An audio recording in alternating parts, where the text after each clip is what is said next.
Welcome you all on knowledge sky और मैं हूं आपका दोस्त अंबा तिवारी। और दोस्तों ये हमारी रात 8:30 बजे की क्लास है जो कि आपको लाइव मिल रही है। तो guys first of all thanks for watching us. और ये हमारी जो नेक्स्ट क्लास थी जो आज चल रही है, एक्चुअल में ये लास्ट क्लास का लास्ट स्लाइड थी, तो वहीं से हमने इसको कंटिन्यू किया। तो ये हमारा पार्ट 2 है फरवरी मंथ के करंट अफेयर्स का। आप सभी का इस सीरीज़ को बहुत प्यार मिल रहा है, ठीक है। तो इस सीरीज़ को हम कंटिन्यू रख रहे हैं और करंट अफेयर के लिए आपके लिए 2-3 नए इनिशिएटिव भी हम ले रहे हैं। डेली करंट अफेयर भी हम आने वाला है आप सभी के लिए, प्लस हम कुछ स्पेशल चीज़ें आप सभी के लिए लाने वाले हैं as a gift. So just wait and watch, बहुत कुछ है आप सभी के लिए। यूपीएससी ईपीएफओ को क्रैक करने के लिए हम बिल्कुल आप सभी के साथ लगे हुए हैं दिलो जान से। तो चलिए स्टार्ट करते हैं दोस्तों, फरवरी मंथ का पार्ट 2 करंट अफेयर्स को हम शुरू करते हैं आज की क्लास में। यहाँ पर हमारा पहला क्वेश्चन है कि भारतीय नौसेना द्वारा, एक और चीज़ बता दूं कि ये क्वेश्चन हम थोड़ा सा फास्ट करते हैं, आप सभी को पता है नंबर ऑफ़ क्वेश्चन ज़्यादा होते हैं तो वीडियो बहुत लंबा ना हो, इस चीज़ के लिए हम इसको थोड़ा सा रैपिड फायर रखते हैं ना। आप सभी को भी मज़ा आता है और आप सभी की सहमति भी इस चीज़ के लिए, तो हम इसे ऐसा ही रखेंगे थोड़ा सा फास्ट। ओके गाइज, चलिए यदि ज़्यादा फास्ट हो तो आप मुझे लाइव चैट के थ्रू बता सकते हैं। So the very first question is, भारतीय नौसेना द्वारा आयोजित सबसे बड़े बहुपक्षीय नौसेना अभ्यास का आयोजन हिंद महासागर में कब किया गया था? तो उसका नाम क्या है? मिलान 2020, वज्रपहाड़ 2020, गरुड़ 2020 या जल शक्ति 2020? इसका आंसर है मिलान 2020। चलिए ज़रा इसके बारे में डिटेलिंग करते हैं कि भारतीय नौसेना द्वारा विशाखापट्टनम में, है ना, विशाखापट्टनम के नज़दीक सबसे बड़े बहुपक्षीय नौसेना अभ्यास मिलान 2020 का आयोजन किया गया था। और याद रखेंगे कि यह बहुपक्षीय नौसेना है, मतलब एक से ज़्यादा देशों की सेनाएं इसमें शामिल थी और इसमें कुल 42 देशों द्वारा भाग लिया गया था, ठीक है, भाग लिया गया था, ठीक है। अब ये लिया जाएगा इसलिए लिखा हुआ है क्योंकि ये फरवरी मंथ का करंट अफेयर था, मार्च में ये चीज़ होनी थी, ठीक है। इस तो आप लोग याद रखेंगे। हमें ध्यान देना चाहिए कि बहुपक्षीय नौसेना अभ्यास वर्ष 1995 में सर्वप्रथम अंडमान और निकोबार द्वीप समूह पर आयोजित किया गया था। फैक्चुअल क्वेश्चन जो है यूपीएससी के लिए उठाया जा सकते हैं, that is why I'm keeping this particular information with you all. आगे बढ़ते हैं, भारतीय विदेश मंत्रालय द्वारा ग्लोबल इन्वेस्टर समिट 2020 कहाँ आयोजित की जाएगी? उत्तर प्रदेश, जम्मू कश्मीर, महाराष्ट्र या हरियाणा? इसका आंसर है जो ग्लोबल इन्वेस्टमेंट समिट 2020 होगी ये जम्मू कश्मीर में आयोजित की जाएगी। कहाँ पर? जम्मू कश्मीर में। और ये अप्रैल में आयोजित की जानी थी लेकिन कोरोना के चलते ही इसको पोस्टपोन कर दिया गया, ठीक है। और यह आयोजन धारा 370 को निरस्त करने के उपरांत जम्मू कश्मीर में बुनियादी ढांचे के रूप में सुधार के उपाय किए जाने के उद्देश्य से लिया गया है, ठीक है ना। इससे पहले कभी भी जम्मू कश्मीर में नहीं किया गया, लेकिन इस बार 370 हटाया गया, तो अब जम्मू कश्मीर को भारत का एक इंटीग्रल पार्ट बना लिया गया है, ठीक है। वहाँ का जो स्पेशल संविधान था, अलग झंडा था, फ्लैग था, उसको भी अब निरस्त कर दिया गया है। तो उसी चीज़ को और वहाँ के लोगों को हम और अच्छे से अपना सके, वहाँ के लोग ये ना फील करें कि वो हार कर हमारे देश में सम्मिलित हुए, ऐसा कुछ तो भी ना फील करें, वो एक इंटीग्रेटेड पार्ट फील करें देश का। इस चीज़ को ध्यान में रखते हुए भारत सरकार ने ये बहुत अच्छा डिसीजन लिया है कि जो समिट 2020 होगी ग्लोबल इन्वेस्टर, वो इस बार कहाँ की जाएगी? जम्मू एंड कश्मीर में की जाएगी। बहुत अच्छा इनिशिएटिव है। और यहाँ पर 2021 की बजट में जम्मू कश्मीर को 30,375 करोड़ रुपए अतिरिक्त बजट का आवंटन भी केंद्र सरकार के द्वारा किया जा चुका है। आप सभी बच्चों को मैं बताना चाहूँगा कि एनआरसी का मुद्दा, 370 का मुद्दा, और क्या बात करते हैं हम हमारे सीआरसी का मुद्दा, असम वाला मुद्दा, ये सभी मुद्दे आप सभी के लिए बहुत ज़्यादा इंपॉर्टेंट है। बिल्कुल नोट मेकिंग कर लें, इन मुद्दों पर हम आपके लिए स्पेशल क्लास लेके आने वाले हैं सेपरेट, ठीक है। और ये सभी आपके लिए बहुत ज़्यादा इंपॉर्टेंट भी हैं। आगे बढ़ते हैं, बक्सा राष्ट्रीय पार्क किस राज्य में स्थित है? कर्नाटक, पश्चिम बंगाल, ओडिशा या तेलंगाना? बक्सा राष्ट्रीय पार्क, तो इसका सही आंसर है बक्सा राष्ट्रीय पार्क एक वन आरक्षित वन है, ठीक है। और यह पश्चिम बंगाल के दक्षिणी पहाड़ी क्षेत्र की बक्सा पहाड़ियों पर स्थित है, इसीलिए इसका नाम बक्सा राष्ट्रीय पार्क है, ठीक है। और यह राष्ट्रीय पार्क पश्चिम बंगाल के अलीपुरद्वार जिले में स्थित है, जिसकी उत्तरी सीमा भूटान की अंतर्राष्ट्रीय सीमा से मिलान करती है। भारतीय वैज्ञानिकों ने पश्चिम बंगाल के लिए जल द्वापारा एक बक्सा नेशनल पार्क में डिप्रेटेट्स कलामी नामक एक नई पौधे की प्रजाति की खोज की है। तो याद रखेंगे, साइंस एंड टेक्नोलॉजी का आपको क्वेश्चन बन सकता है कि डिप्रेटस कलामी कहाँ पर खोजा गया है, तो ये आपसे पूछा जा सकता है। और ये 1 मीटर की लंबाई तक बढ़ती है, जिसका नाम भारत के पूर्व राष्ट्रपति अब्दुल कलाम जी के नाम पर रखा गया है। आगे बढ़ते हैं, वह राज्य जहाँ राष्ट्रीय खेल 2022 का आयोजन किया जाएगा, है ना। ये आपके पास 4 ऑप्शन है। So here is the correct answer कि 15 फरवरी को खेल और युवा मंत्रालय ने राष्ट्रीय खेल 2020 के शुभांकर के रूप में धूमिल तेंदुआ का चयन किया है। इंपॉर्टेंट चीज़, पहली चीज़ कि 2022 के लिए जो शुभांकर माना गया है वो क्या है? आपका धूमिल तेंदुआ है, इस, है ना। और धूमिल तेंदुआ या क्लाउडेड तेंदुआ जंगली बिल्लियों में से ही एक है, जो गारो, खासी और जयंतिया हिल्स के जंगलों में रहते हैं। और ये ध्यान देना होगा आपको कि राष्ट्रीय खेल 2020 का आयोजन मेघालय में किया जा रहा है और बस 2022 में मेघालय अपनी स्थापना के 50 वर्ष पूरे करेगा। इसी उपलक्ष्य में वहाँ पर इसको आयोजन में रखा गया है। होप आप सभी लोग को चीज़ों में मज़ा आ रहा है। जल्दी से लाइव चैट के थ्रू बताते जाइए मुझे, ठीक है। काफ़ी बच्चे इसका वेट कर रहे थे। चलिए आगे बढ़ते हैं। नवीनीकरण ऊर्जा मंत्रालय द्वारा ग्रिड आधारित सौर ऊर्जा संयंत्र स्थापित करने संबंधी योजना का क्या नाम है? इंपॉर्टेंट योजना है, जितनी भी योजना है बहुत ज़्यादा इंपॉर्टेंट है आपके यूपीएससी ईपीएफओ के पॉइंट ऑफ व्यू से। This is one of them, note करें इसको, कि जो ग्रिड आधारित सौर ऊर्जा संयंत्र है इसको स्थापित कहाँ, किस नाम से किया जाएगा? तो याद रखेंगे कि ग्रिड आधारित सौर ऊर्जा स्थापित करने के लिए जो योजना है उसका नाम है कुसुम। क्या नाम है इस योजना का? नाम है कुसुम, ठीक है। और कुसुम का पूरा नाम क्या है? किसान ऊर्जा सुरक्षा एवं उत्थान महाभियोजन, ठीक है। कुसुम का ये फुल फॉर्म है। इस योजना के तहत प्रत्येक ग्रामीण इलाके में 2 मेगावाट क्षमता की सौर ऊर्जा संयंत्र को ग्रिड से जोड़ा जाएगा, याद रखेंगे। आगे बढ़ते हैं। वह अंतर्राष्ट्रीय वित्तीय संस्थान जिसके द्वारा अटल भूजल योजना हेतु ऋण उपलब्ध करवाया जाएगा। वह अंतर्राष्ट्रीय वित्तीय संस्थान जिसके द्वारा अटल भूजल योजना हेतु ऋण उपलब्ध कराया जाएगा। तो ये 4 ऑप्शन है: विश्व बैंक, एशियाई विकास बैंक, ब्रिक्स बैंक और यूरोपियन डेवलपमेंट बैंक। तो इसका जो सही आंसर है वह 17 फरवरी 2020 को विश्व बैंक का भारत सरकार ने राष्ट्रीय कार्यक्रम के अंतर्गत भूजल संस्थानों को मजबूत करने हेतु अटल भूजल योजना के तहत, किसके तहत? अटल भूजल योजना के तहत ऋण उपलब्ध कराए जाने के संबंधी समझौते पर हस्ताक्षर किए हैं। ये किसने किए? भारत सरकार के द्वारा किए गए हैं। और ये विश्व बैंक द्वारा, किसके द्वारा? याद रखेंगे आंसर क्या है आपका, विश्व बैंक द्वारा समर्पित एक योजना का ही पार्ट है जिसमें राष्ट्रीय भूजल के प्रबंधन में सुधार के लिए काम किया जाएगा। आगे बात करें, इसके तहत उत्तर प्रदेश, मध्य प्रदेश, राजस्थान, गुजरात, महाराष्ट्र, कर्नाटक और हरियाणा को शामिल किया गया है।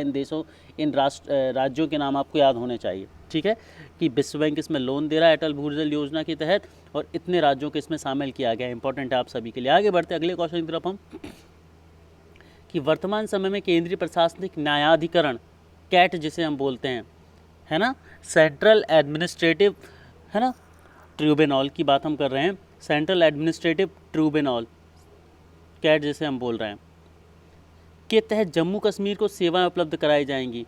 जम्मू कश्मीर को सेवाएं उपलब्ध कराई जाएंगी। तो बात करते हैं हम इसकी आंसर की, कि 17 फरवरी 2020 को प्रधानमंत्री कार्यालय द्वारा केंद्र शासित प्रदेश लद्दाख और जम्मू कश्मीर के लिए केंद्रीय प्रशासनिक न्यायाधिकरण स्थापना प्रस्ताव पेश किया गया। कि ऑब्वियस सी बात है, अब वो एक यूनियन टेरिटरी बन चुका है, ठीक है। तो वहाँ पर एक कैट का जो है ऑफिस बनाया जाएगा, वहाँ पर कैट की स्थापना की जाएगी। तो इसके तहत चंडीगढ़ बेंच को जम्मू कश्मीर की केंद्रीय सेवाओं हेतु केंद्रीय प्रशासनिक न्यायाधिकरण के रूप में नियुक्त किया गया। मतलब जो चंडीगढ़ बेंच है वो देखेगी जम्मू कश्मीर से संबंधित मुद्दों को, ठीक है। और ये एक और चीज़ की, जो केंद्रीय प्रशासनिक न्यायाधिकरण है मतलब कैट है, इसकी स्थापना संविधान के 42वां संशोधन कब हुआ था? अभी हमने रिसेंटली क्लास में पढ़ा। जिन बच्चों ने अभी तक हमारी पॉलिटी की क्लास नहीं देखी, आप देख सकते हैं, हम पॉलिटी 30 आर्ट्स में कवर कर रहे हैं, जो कि लक्ष्मीकांत का बुक समरी है पूरी। तो 42वां संशोधन 1976 में हुआ था, जिसमें आपने किसको अमेंड किया था? जिसमें अमेंड किया गया था आपके प्रियम्बल को, और 2 वर्ड उसमें जोड़े गए थे, है ना। अमेंडमेंट बहुत सारे हुए थे उसमें, लेकिन उसमें प्रियम्बल में 2 वर्ड जोड़े गए थे, that was the secular and socialist, ठीक है। सो उसे मिनी कॉन्स्टिट्यूशन भी कहा जाता है। तो 42वें संविधान संशोधन में कैट की जो है वो स्थापना की गई थी। अब ध्यान रखिए, संविधान संशोधन में स्थापना की गई थी, मतलब यह एक संवैधानिक निकाय है। कैसा निकाय है? एक संवैधानिक निकाय आपका कॉन्स्टिट्यूशनल बॉडी है। आगे हम बात करते हैं कि जिसका उद्देश्य सार्वजनिक सेवाओं में व्यक्तियों की भर्ती के मामले में होने वाले विवादों को स्थगित करना है। मतलब जब भी मान लीजिए कि आप गवर्नमेंट सर्विस में एग्ज़ाम वगैरह देते हो और वहाँ पर कुछ विवाद बनता है, तो उसके लिए ये ट्रिब्यूनल बनाया गया है, ठीक है। आगे बढ़ते हैं। वह राज्य सरकार जिसके द्वारा ओलंपिक खेलों में स्वर्ण पदक विजेताओं को 6 करोड़ रुपए की नगद राशि प्राप्त करने की घोषणा की गई है। तो किस राज्य ने घोषणा की है कि यदि उसके राज्य के जो खिलाड़ी होंगे, यदि वो ओलंपिक में स्वर्ण पदक लेके आएंगे तो उन्हें 6 करोड़ रुपए मिलेगा? हरियाणा, राजस्थान, आंध्र प्रदेश या तेलंगाना? तो इसका सही आंसर है कि 17 फरवरी 2020 को हरियाणा राज्य सरकार द्वारा, किसके द्वारा? हरियाणा राज्य सरकार द्वारा ओलंपिक खेलों में स्वर्ण पदक विजेताओं को 6 करोड़ की नगद राशि प्रदान करने की घोषणा की गई है। 6 करोड़ की नगद राशि प्रदान करने की घोषणा की गई है। और यह नगद राशि या नगद पुरस्कार हरियाणा का प्रतिनिधित्व करने वाले खिलाड़ियों को प्रदान किया जाएगा। और याद रखना है आप सभी को कि इससे पूर्व हरियाणा सरकार द्वारा ओलंपिक खेल 2020 में भाग लेने वाले प्रत्येक खिलाड़ी को 15 लाख रुपए प्रदान करने की घोषणा भी की जा चुकी है। तो ये दोनों चीज़ें आप याद रखेंगे, हरियाणा गवर्नमेंट ने की है। अगले क्वेश्चन की तरफ हम चलते हैं कि भारत में पहली बार संयुक्त राष्ट्र जैव विविधता शिखर सम्मेलन का आयोजन कहाँ किया जाएगा। भारत में पहली बार संयुक्त राष्ट्र जैव विविधता शिखर सम्मेलन का आयोजन कहाँ किया जाएगा। नोएडा, गांधीनगर, रांची या नासिक। तो इसका सही आंसर है कि भारत में प्रथम बार जो संयुक्त राष्ट्र जैव विविधता शिखर हो रहा है, इसका आयोजन गांधीनगर में किया जाएगा, जो कि गुजरात में है और गुजरात की राजधानी है गांधीनगर। आगे हम बात करते हैं और इसका जो शुभारंभ है वो नरेंद्र मोदी द्वारा किया जाएगा, जो कि हमारे ऑनरेबल प्राइम मिनिस्टर हैं। और इस शिखर सम्मेलन में प्रवासी स्तनधारियों जैसे कि गोभी भालू, फारसी तेंदुआ और यूरियल, जो जिन्हें जंगली भेड़ें बोलते हैं, इन पर चर्चा की गई है। ठीक है, और ये सभी जो हैं ये पारिस्थितिक तंत्र में बदलाव के कारण विलुप्त होने वाले स्तनधारियों की श्रेणी में आते हैं। चलिए आगे बढ़ते हैं। Kaladan multi modal transport project के संबंध में किस देश से है। ठीक है, आप लोग इसका नाम अच्छे से पढ़ लीजिए कि Kaladan multi modal transport project का संबंध किस देश से। मैं देख रहा हूँ लाइव चैट में काफ़ी बच्चे जो हैं वो आंसर्स कर रहे हैं। दैट इज़ ग्रेट टू सी कि आप सभी की प्रिपरेशन बहुत अच्छी है।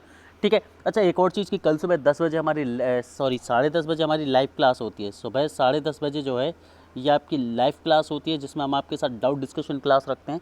तो सभी बच्चे अवेलेबल रहेंगे उस क्लास में। बहुत सारी इंपॉर्टेंट चीज़ें हैं जो हैं हम डिस्कस करने वाले हैं और एक इंपॉर्टेंट अनाउंसमेंट भी आप सभी के लिए करने वाले हैं। और क्या नया आपके इस चैनल पर आप सभी के लिए आने वाला है, तो ये कुछ इंपॉर्टेंट डिस्कशन जो है कल करेंगे। तो सभी लोग सुबह 10:30 बजे अवेलेबल रहें। ठीक है, लाइव क्लास में। क्लियर, जितने भी डाउट हैं आप सभी के प्लेलिस्ट वगैरह को लेकर वो कल आप मुझसे पूछ सकते हैं लाइव वहाँ पर। चलिए तो आगे बढ़ते हैं कि Kaladan multi modal transport project का संबंध किस देश से है। थाईलैंड, म्यांमार, कंबोडिया या मलेशिया। तो इसका सही आंसर है कि Kaladan multi modal transport project जो है इसका संबंध भारत और म्यांमार के बीच है, मतलब म्यांमार से है। इसका काम क्या है, इसका काम है पूर्वोत्तर क्षेत्रों में आर्थिक विकास को बढ़ावा देना। ठीक है, तो ये एक वैकल्पिक मार्ग परिवहन है, मतलब ट्रांसपोर्ट फैसिलिटी बढ़ाने के लिए, कंट्रीज़ के बीच ट्रांसपोर्ट फैसिलिटी को बढ़ाने के लिए इसको लिया गया और ये भारत और म्यांमार के बीच बनाया जाएगा, जिसमें वाणिज्यिक और राजनीतिक संपर्कों को बढ़ावा मिलेगा। वाणिज्यिक मतलब कमर्शियल और पॉलिटिकल दोनों तरह के रिलेशन दोनों कंट्रीज़ में स्ट्रांग हो सकें, इंपोर्ट एक्सपोर्ट बढ़ सके, पॉलिटिकल जो लीडर्स हैं वो यहाँ वहाँ आ जा सके और उनके जो टर्म्स हैं वो अच्छे हो सके। इस योजना को बढ़ावा देने के लिए बेसिकली हम बोल सकते हैं कि ये फॉरेन रिलेशंस को स्ट्रॉन्ग करने के लिए एक स्कीम बनाई है गवर्नमेंट ने, है ना। और यह बहुउद्देशीय परियोजना का उद्देश्य भारत के पूर्वी बंदरगाहों से म्यांमार की ओर जहाज़ों द्वारा सामान भेजने का है। आई होप आप सभी को क्लियर हो गई होंगी चीज़ें। आगे बढ़ते हैं। केंद्रीय कपड़ा मंत्रालय द्वारा कला कुंभ 2020 का आयोजन कहाँ किया गया था। केंद्रीय कपड़ा मंत्रालय द्वारा कला कुंभ 2020 का आयोजन कहाँ किया गया था। तो याद रखेंगे आप सभी लोग, नई दिल्ली, गाजियाबाद, लुधियाना या गांधीनगर। तो इसका जो सही आंसर है वो है कि कला कुंभ 2020 का आयोजन नई दिल्ली में किया गया।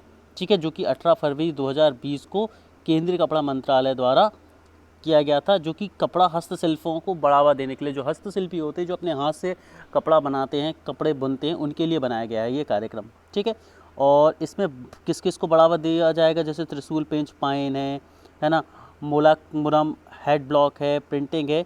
तो इस तरह की कुछ चीज़ों को बढ़ावा देने के लिए ये आयोजन किया गया है, जो कि सरकार करती भी रहती है। आगे बढ़ते हैं अगले क्वेश्चन की तरफ कि भारत के परमाणु ऊर्जा आयोग द्वारा नवीनतम लिथियम रिजर्वेशन की योजना की गई कहाँ पर। लिथियम रिजर्वेशन योजना कहाँ पर की गई। आंध्र प्रदेश, कर्नाटका, झारखंड और छत्तीसगढ़। तो इसका सही आंसर है कि हाल ही में भारत परमाणु योजना आयोग द्वारा कर्नाटक के बेंगलुरु से 100 किलोमीटर दूर मांड्या गांव में, याद रखेंगे कहाँ पर की गई है, कर्नाटक में की गई है, जो कि कर्नाटक से 100 किलोमीटर दूर मांड्या गाँव में 14,140 टन के लिथियम रिजर्वेशन की खोज की गई है। किसकी खोज की गई है, लिथियम रिजर्वेशन की खोज की गई। और ये मुद्दा भी काफ़ी न्यूज़ में भी रहा था इस समय। ठीक है, और इस खोज को इलेक्ट्रिक वाहनों के लिए बैटरी बनाने में उपयोग आने वाले दुर्लभ लिथियम की भारत में उपयोगिता को प्रदर्शित करता है। ठीक है, आगे हम बात करते हैं कि अंतर्राष्ट्रीय स्तर पर चिली में सर्वाधिक 8.6 मिलियन टन लिथियम रिजर्वेशन है, मतलब सबसे ज़्यादा लिथियम किसके पास है, चिली के पास है। और भारत में कितना खोजा गया, 14,100 टन लिथियम रिजर्वेशन भारत में खोजा गया। So that's a great news for us, क्योंकि जो विश्व है ये अब इलेक्ट्रिक व्हीकल्स की तरफ बढ़ रहा है और इलेक्ट्रिक व्हीकल्स के लिए बैटरी बनाने के लिए इस पर्टिकुलर प्रोडक्ट की काफ़ी ज़्यादा जो डिमांड रहेगी। और भारत में ये मिल गया, मतलब भारत में एक्सपोर्ट करना तो पड़ेगा, इंपोर्ट करना तो पड़ेगा भारत को, लेकिन कुछ तो कम करना पड़ेगा, जिससे भारत का जो एक्सपेंडिचर होगा वो भी नीचे गिरेगा। आगे हम बात करते हैं, भारतीय रेलवे द्वारा संचालित तीसरी कॉर्पोरेट ट्रेन सेवा कौन सी है? तीसरी कॉर्पोरेट ट्रेन सेवा कौन सी है? कॉर्पोरेट ट्रेन कौन सी है आपकी? जो तेजस एक्सप्रेस है वो आपकी कॉर्पोरेट ट्रेन है, क्योंकि ये पहली प्राइवेट ट्रेन भी है भारत देश की, याद रखेंगे आप सभी लोग। तो इसमें से तीसरी कौन सी? आप सभी के सामने जो ऑप्शन है, मुंबई अहमदाबाद तेजस, काशी महाकाल एक्सप्रेस, जयपुर गांधीनगर एक्सप्रेस या दिल्ली लखनऊ तेजस। तो इसका सही आंसर है कि हाल ही में भारत रेलवे द्वारा काशी महाकाल एक्सप्रेस को तीसरी कॉर्पोरेट ट्रेन का दर्जा प्राप्त है। इससे पूर्व दो कौन कौन सी है ज़रा देखिए, मैंने यहाँ पर मेंशन किया हुआ है।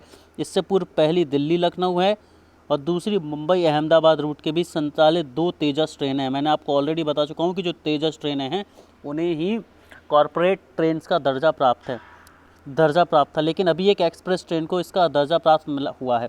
तो ये काफ़ी बड़ी न्यूज़ बनती है आप सभी के लिए।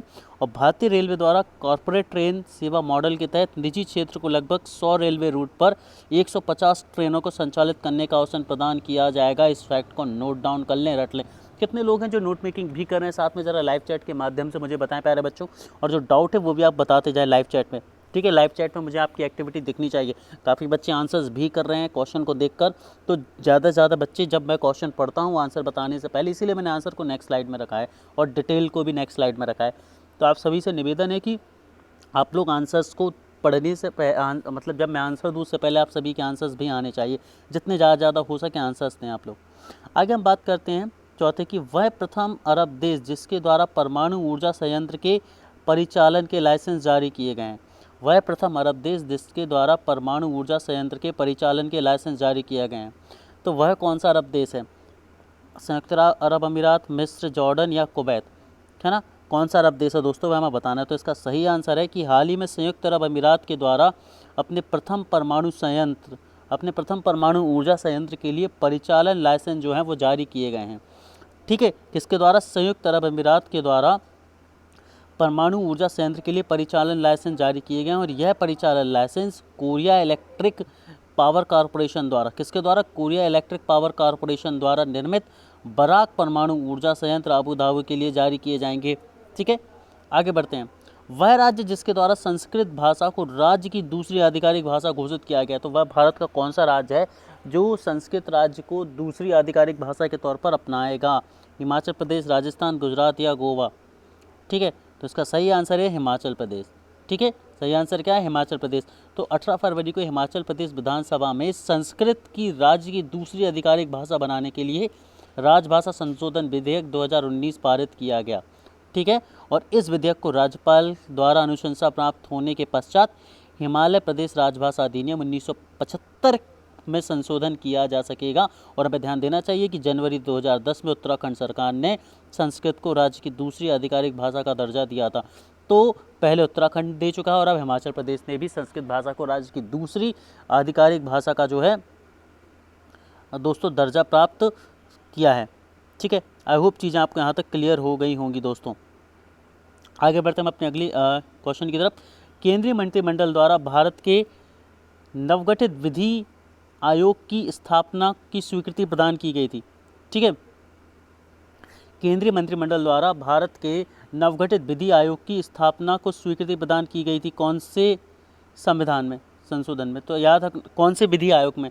तो इसका सही आंसर है कि 22वें विधि आयोग की स्थापना को स्वीकृति प्रदान कर दी गई 19 फरवरी 2020 को केंद्रीय मंत्रिमंडल के द्वारा, ठीक है? और यह आयोग 3 साल की अवधि के लिए स्थापित किया गया। किस अवधि के लिए स्थापित किया गया दोस्तों? 3 साल की अवधि के लिए स्थापित किया गया, और जिसमें एक पूर्णकालीन अध्यक्ष एवं 4 सदस्य होंगे, ठीक है? और यह एक गैर संवैधानिक निकाय है। देखिए, निकाय पर जनरली क्वेश्चन पूछा जाता है, तो इस बार विधि आयोग बनाया भी गया है, तो इसको आप नोट कर लें अपनी पॉलिटी वाले नोटबुक में भी, जहां आप लोग नोट करते हैं, साथ में करंट अफेयर में भी नोट कर लें कि जो विधि आयोग होता है ये गैर संवैधानिक निकाय। जब भी आप करंट अफेयर पढ़ते हो, जब ऐसी इन्फॉर्मेशन आती है, तो आप उसको उसके रिलेटेड सेक्शन में दोस्तों हमेशा रखते जाएं, ताकि आपको अलग से इन चीज़ों को ढूंढना नहीं पड़ेगा।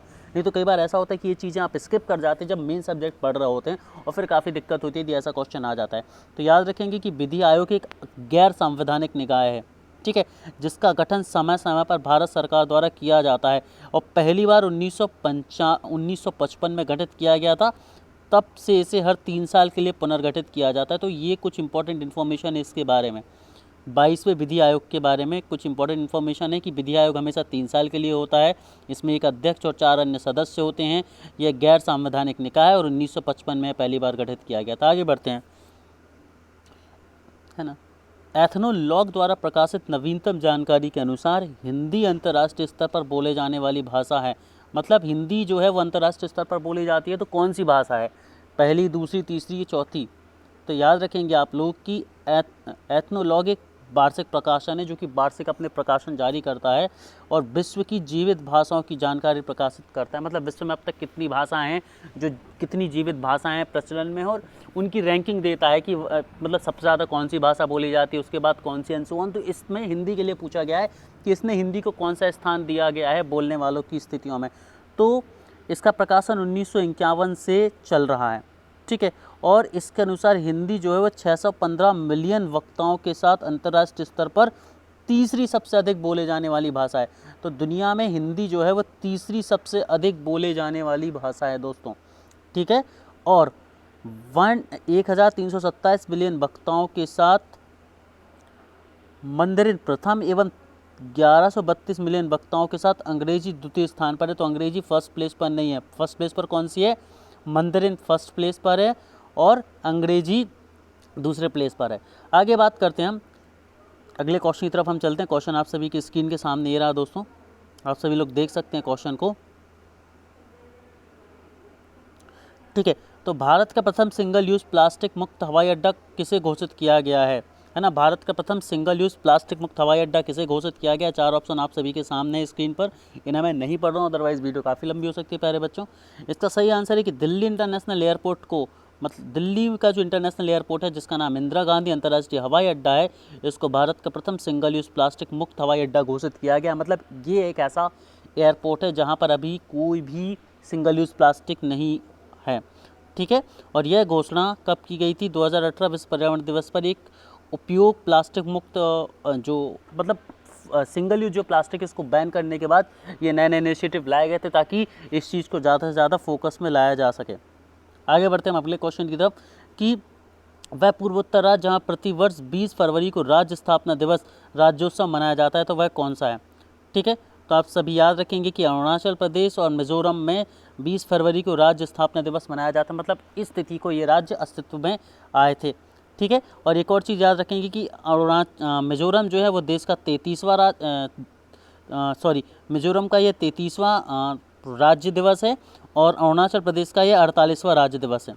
आगे बढ़ते हैं, स्वदेश दर्शन योजना के तहत सम्मिलित पेरेन कोहिमा वोखो योजना का संबंध किस पूर्वोत्तर राज्य से है? स्वदेश दर्शन योजना के तहत सम्मिलित पेरेन कोहिमा वोखा परियोजना का संबंध किस पूर्वोत्तर राज्य से? इन 4 ऑप्शन में थे, तो इसका सही आंसर है कि पेरेन कोहिमा वोखा परियोजना। अब आप सभी को पता है कि कोहिमा कहाँ पर है, कोहिमा किसकी राजधानी है, ये आप सभी को बताने की जरूरत नहीं है, तो ये एक बहुत कॉमन सा क्वेश्चन है, ठीक है।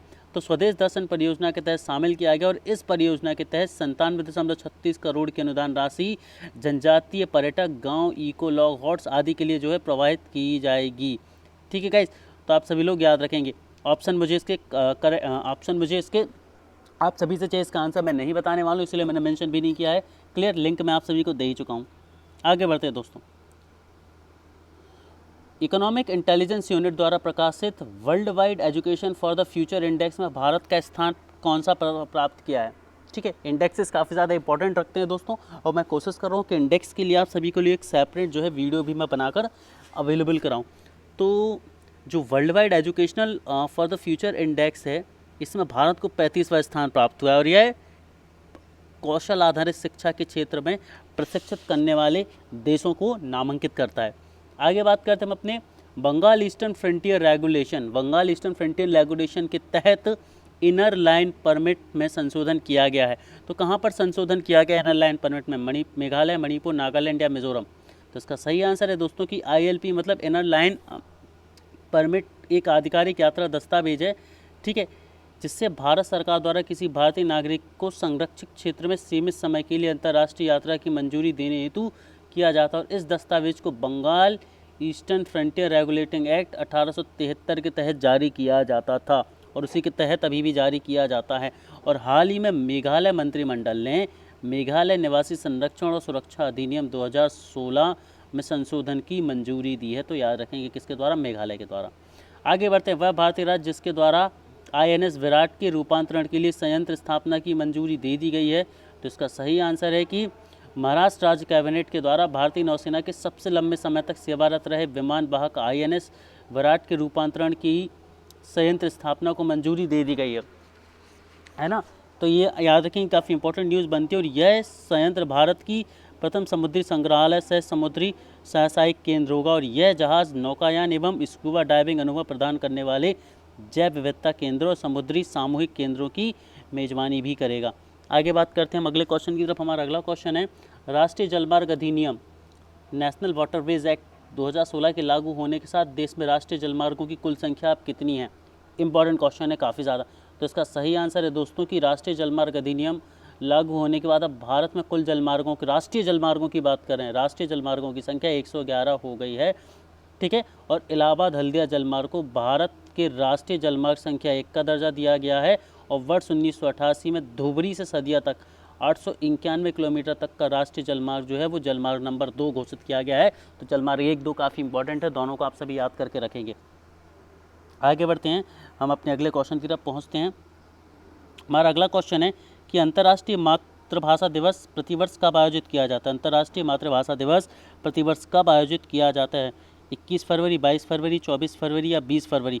तो इसका सही आंसर है कि अंतर्राष्ट्रीय मातृभाषा दिवस प्रतिवर्ष 21 फरवरी को आयोजित किया जाता है। आगे बात करते हैं, राष्ट्रीय स्तर पर प्रथम खेलो इंडिया यूनिवर्सिटी गेम्स का आयोजन कहाँ किया जाएगा। राष्ट्रीय स्तर पर खेलो इंडिया यूनिवर्सिटी गेम्स का आयोजन कहाँ पर किया जाएगा। तो इसका सही आंसर है कि 22 फरवरी से 1 मार्च तक आयोजित किया जाएगा। कौन सा, प्रथम खेलो इंडिया यूनिवर्सिटी गेम्स। ठीक है, और इसका आयोजन भुवनेश्वर उड़ीसा में किया जाएगा। भुवनेश्वर जो है उड़ीसा की राजधानी है। ठीक है, और इस आयोजन में कुल 17 खेलों का संचालन किया जाएगा। ठीक है, और यह एक राज्य और राष्ट्रीय स्तर के खिलाड़ियों को प्रोत्साहित करने की एक तरीका, एक स्कीम जो है वो गवर्नमेंट के द्वारा निकाली गई है। आगे बढ़ते हैं, केंद्रीय मानव संसाधन द्वारा centre for research and education in data science की स्थापना कहाँ की जाएगी। मतलब डेटा साइंस पर एक कोर्स जो बनाया गया है, इसकी स्थापना किस IIT में की जाएगी।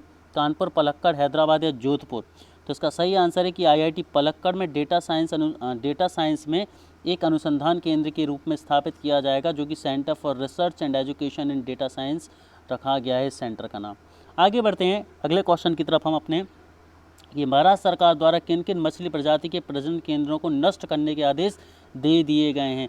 इनमें से किस मछली के प्रजनन केंद्र को नष्ट करने के आदेश जो हैं वो सरकार द्वारा दे दिए गए हैं। तो इसका सही आंसर है कि 21 फरवरी 2020 को महाराष्ट्र सरकार द्वारा अस्वस्थ मछली पालन की परिस्थितियों के कारण थाई मांगोर मछली प्रजनन केंद्र को नष्ट करने के आदेश दे दिए गए हैं। और ये नेशनल ग्रीन ट्रिब्यूनल के द्वारा तहत लिया गया एक फैसला है। आगे बात करते हैं, वह देश जिसने हाल ही में भोजन आपूर्ति सुनिश्चित करने के लिए खाद्य गृह पुरस्कार स्थापित किया है।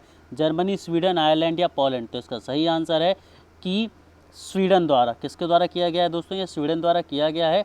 और इसमें $1 मिलियन का खाद्य गृह पुरस्कार स्थापित किया जाएगा। $1 मिलियन का खाद्य गृह पुरस्कार जो स्थापित किया जाएगा। और इस पुरस्कार की स्थापना का मुख्य उद्देश्य खाद्य आपूर्ति के प्रति जलवायु परिवर्तन के खतरों को संबोधित करना है और कुछ भी नहीं। आगे बात करते हैं, अगले क्वेश्चन की तरफ चलते हैं। वह राज्य जिसने राज्य पक्षी को अंतर्राष्ट्रीय प्रकृति संरक्षण संघ रेड लिस्ट में गंभीर रूप से लुप्त प्राय प्रजातियों के तहत सूचीबद्ध किया है ना। मतलब किस राज्य के राज्य पक्षी को रेड लिस्ट में शामिल किया गया है। उड़ीसा, कर्नाटक, मध्य प्रदेश या राजस्थान। तो इसका सही आंसर है कि अंतर्राष्ट्रीय प्रकृति संरक्षण संघ IUCN द्वारा एशियाई हाथी, बंगाल फ्लैरिकन, ग्रेट इंडियन बायस है ना, जो कि राजस्थान का राज्य पक्षी है। किसका राज्य पक्षी है, राजस्थान का राज्य पक्षी है। इसको रेड लिस्ट में डाला गया। तो इसका सही आंसर क्या होगा दोस्तों, आपका राजस्थान होगा। ऑप्शन नंबर 1 याद रखेंगे। ठीक है, यह रेड लिस्ट में आ चुका है दोस्तों, मतलब ये गंभीर रूप से लुप्त है।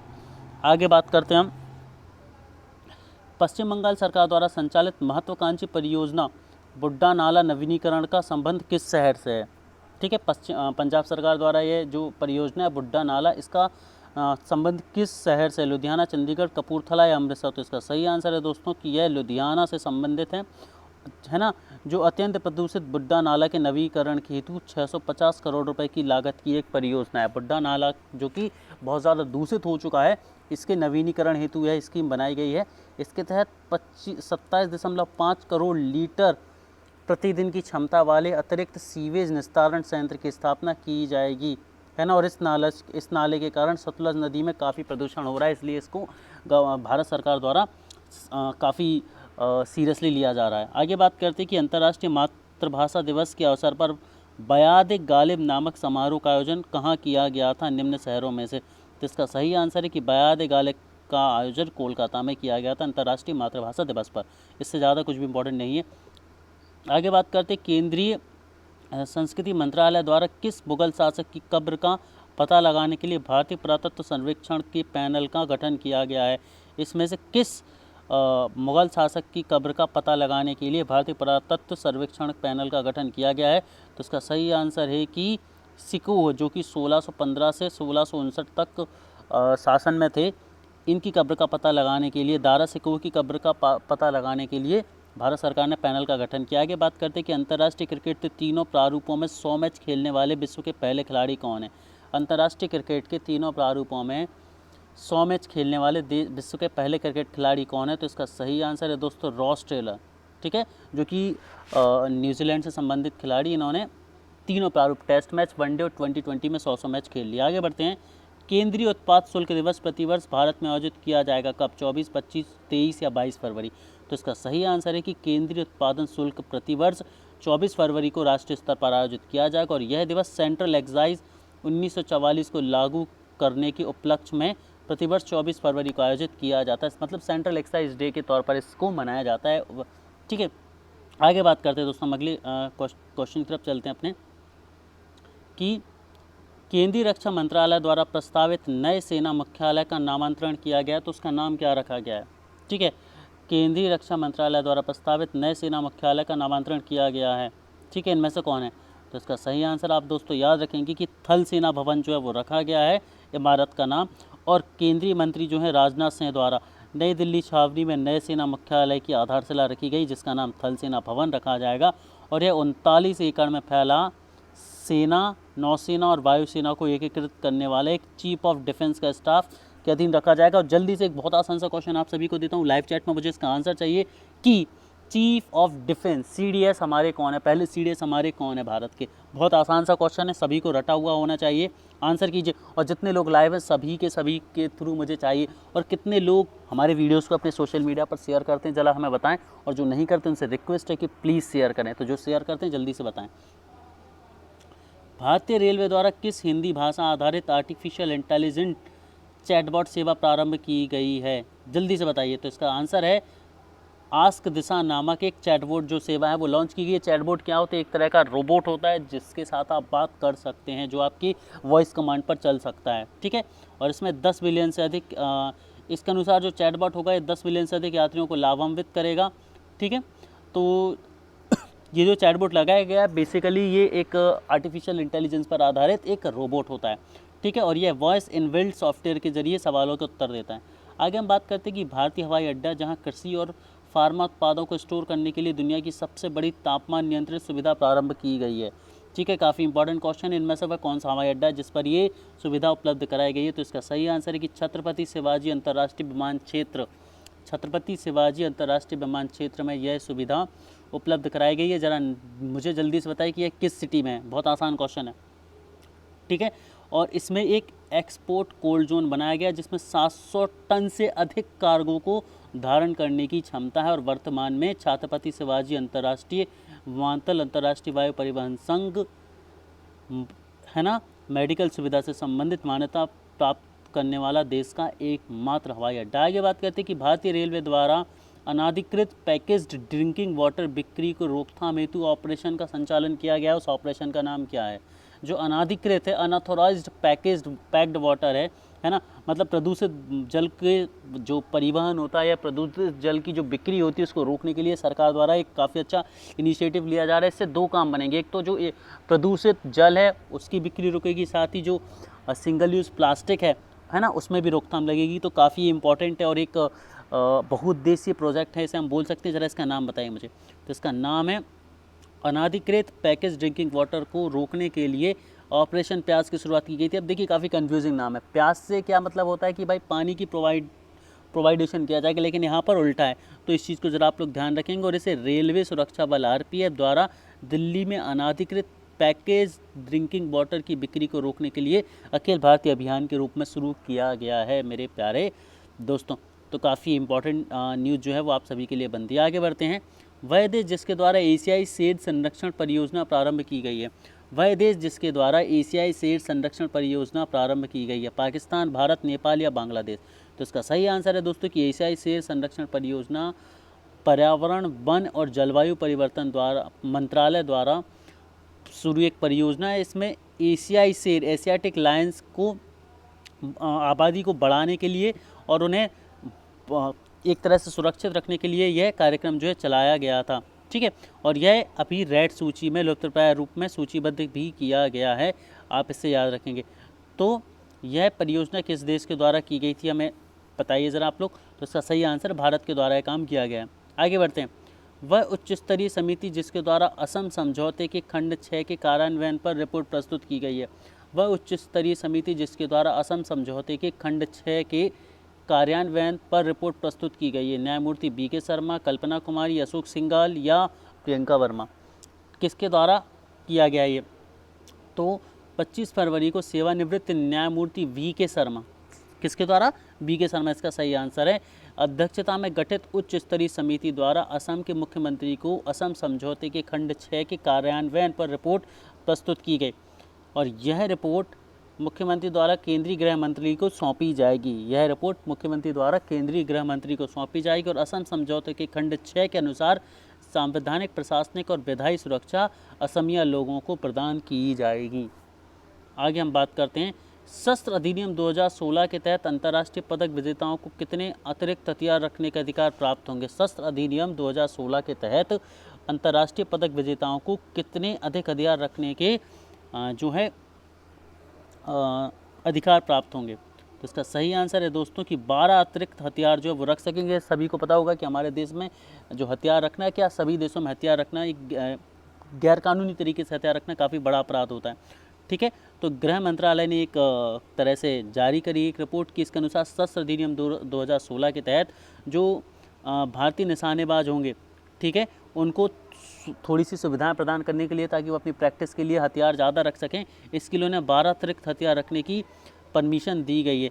इससे पूर्व यह 7 थी, जबकि नई व्यवस्था के तहत 12 कर दिया गया। आगे बढ़ते, वह देश जिसके प्रधानमंत्री महाथिर मोहम्मद द्वारा राजनीतिक अस्थिरता के कारण पद से इस्तीफा दे दिया गया। तो इनमें से किसके प्रधानमंत्री जो है वो महाथिर मोहम्मद हैं, जिन्होंने अपने पद से हाल ही में इस्तीफा दे दिया है? तो इसका सही आंसर है दोस्तों, जो महाथिर हैं ये मलेशिया के प्रधानमंत्री रहे हैं और इन्होंने अपने पद से राजनीतिक अस्थिरता के कारण अपने पद से इस्तीफा दे दिया गया। ठीक है, और याद रखना चाहिए कि महाथिर मोहम्मद द्वारा 370 पर भारत के लिए आपत्तिजनक टिप्पणी, आक्रमण किया, कब्जा किया की बात कही गई थी। ठीक है, इसके उपरांत भारत सरकार द्वारा मलेरिया से पाम तेल की आयात को बंद कर दिया गया था। ठीक है, इस स्टेटमेंट के बाद भारत ने क्या किया, वहाँ से जो पाम तेल का आयात था उसको बंद कर दिया था।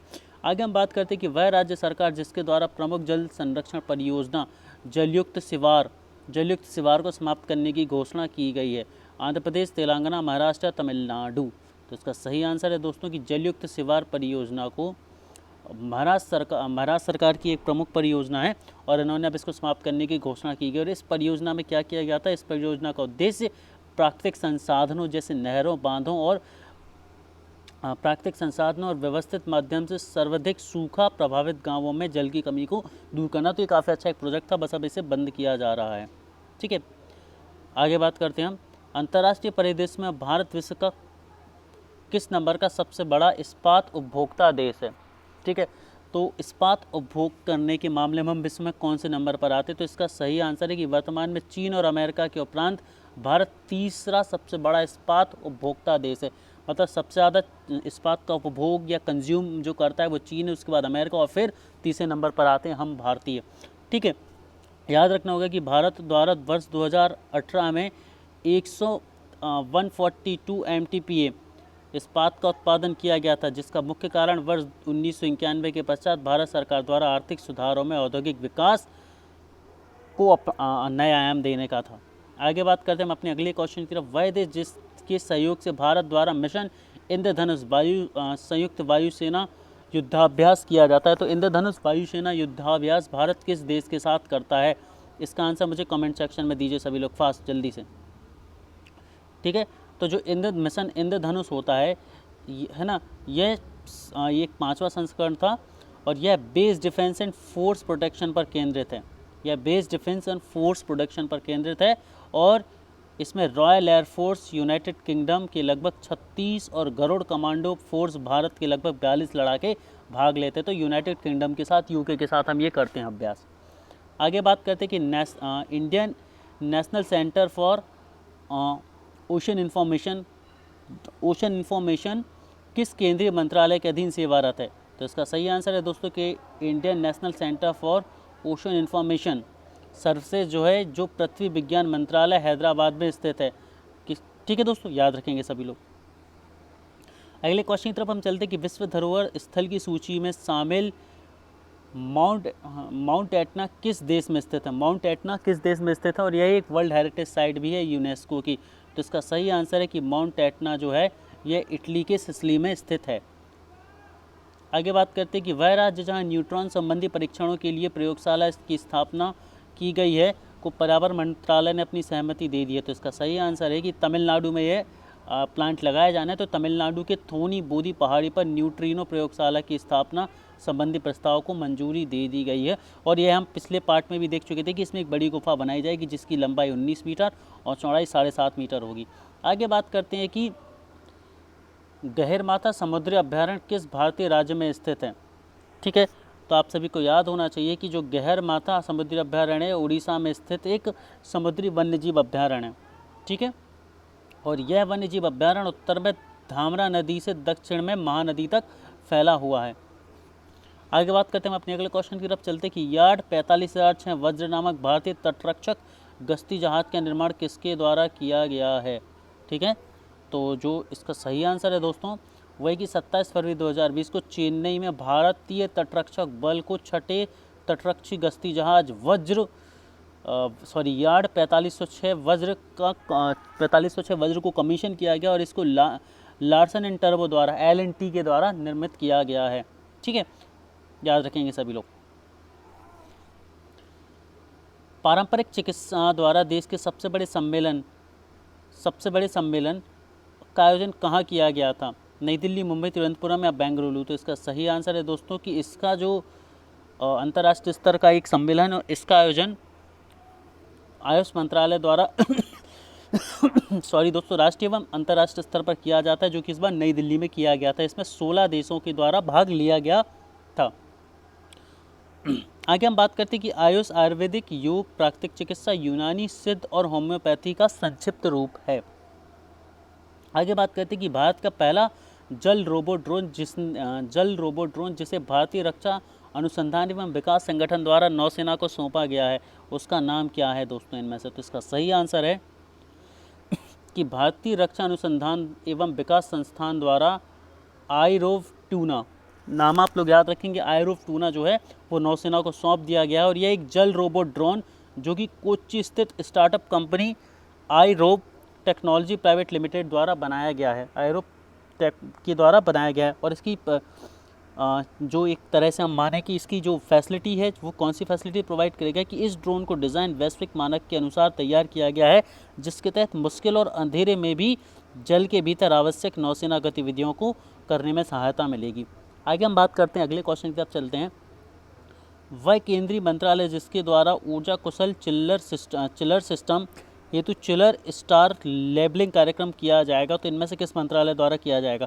तो इसका सही आंसर है कि जो चिलर स्टार लेबलिंग होगा वह केंद्रीय ऊर्जा मंत्रालय देखेगा। कौन देखेगा? केंद्रीय ऊर्जा मंत्रालय देखेगा और इसे 31 दिसंबर 2020 तक अनिवार्य रूप से लागू किया जाएगा और यह HVAC मतलब हीट वेंटिलेशन एयर कंडीशनिंग और सी स्टैंड फॉर कंडीशनिंग सिस्टम के लिए एक उन्नत प्रजाति का सिस्टम उपलब्ध कराएगा। आगे हम बात करते हैं कि राष्ट्रीय विज्ञान दिवस प्रतिवर्ष कब आयोजित किया जाता है। राष्ट्रीय विज्ञान दिवस प्रतिवर्ष आयोजित किया जाता है 28 फरवरी को। कब आयोजित किया जाता है दोस्तों? प्रतिवर्ष 28 फरवरी को राष्ट्रीय विज्ञान दिवस आयोजित किया जाता है और यह चंद्रशेखर वेंकट रमन के याद में किया जाता है। चंद्रशेखर वेंकट रमन के रमन प्रभाव की खोज को चिन्हित करने के लिए उस उपलक्ष्य में मनाया जाता है और 28 फरवरी 1928 को रमन प्रभाव की खोज की गई थी श्री वेंकट रमन के द्वारा और इन्हें 1830 में भौतिकी का नोबेल भी प्राप्त हुआ था इस खोज के लिए। तो दोस्तों थैंक्स फॉर वॉचिंग। यहाँ पर हमारा पार्ट 2 खत्म होता है। आई होप आप सभी को पसंद आया होगा। प्लीज़ वीडियो को शेयर करें आप सभी लोग, ताकि ज़्यादा से ज़्यादा बच्चे इस चीज़ का बेनिफिट ले पाएँ। Thanks a lot everyone. और कल रात को 8:30 साढ़े 10 बजे की क्लास में आना ना भूलें।